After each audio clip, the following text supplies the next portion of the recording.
Hi everyone, I hope you're keeping well. What I want to talk to you about is using your voice, and I'm going to give you 3 simple exercises to warm up the voice, and tongue twisters. So I'm going to set you a challenge to create your own tongue twister inspired by the world, the characters of the Tempest. The reason I'm going to set you these challenges is it's really important to warm up the voice. I think we know that. But also tongue twisters are a really good way to help you deal with Shakespeare's language. Tongue twisters repeat the same sounds or the same kinds of sounds throughout a sentence or a group of sentences. And sometimes they're a bit silly, but they're really useful. So for example, you might repeat the B sound or the S sound or the SH sound. So when we come to that, that's what I really want you to focus on. And the reason I want you to focus on that is because when we look at Shakespeare's language, there's lots of cases where the sounds are repeated or difficult combinations of sounds happen.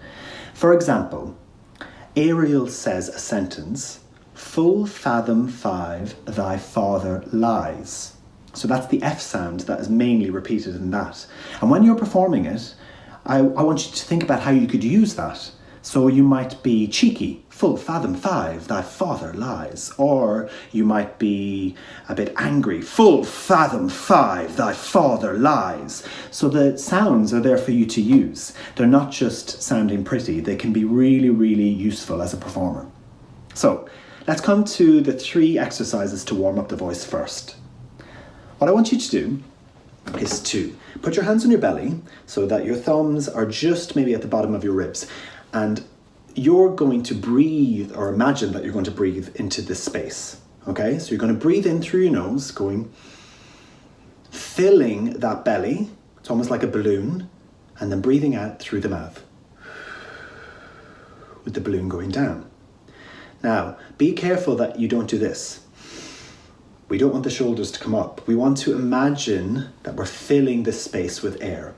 Maybe this time, try and extend it a little bit more, so make that breath longer. But just keep it easy, it doesn't have to be stressful. So breathing in, out through the mouth. And one more time. And out. So that will help you with your breath work.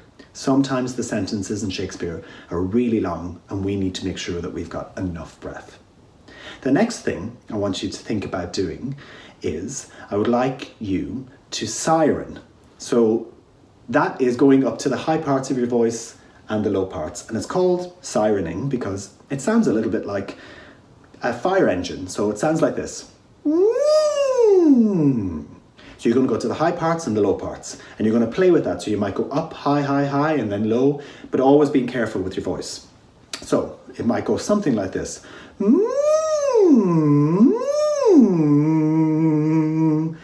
And you can just play with your voice as you want. What's happening there is your vocal cords back here, they're just getting a little stretch, and that's really good for the voice. The final thing I want you to do is sometimes we get a bit tense, and especially because we're about to use our lips and our mouth in these tongue twisters, I want you to just release that tension by going almost like a bit of a horse. So you're going to release the tension, okay? And you might bring in a siren. You might go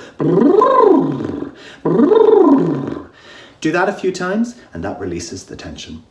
So we've got breath, we've got the siren, and we've got the release of tension. And now I want you to think about your tongue twister. You might know some tongue twisters already. So for an S or an SH sound, you might know "She sells seashells on the seashore." Or for a P sound, maybe you already know "Peter Piper picked a peck of pickled peppers." Okay? I want you to come up with your own. And I've made one myself.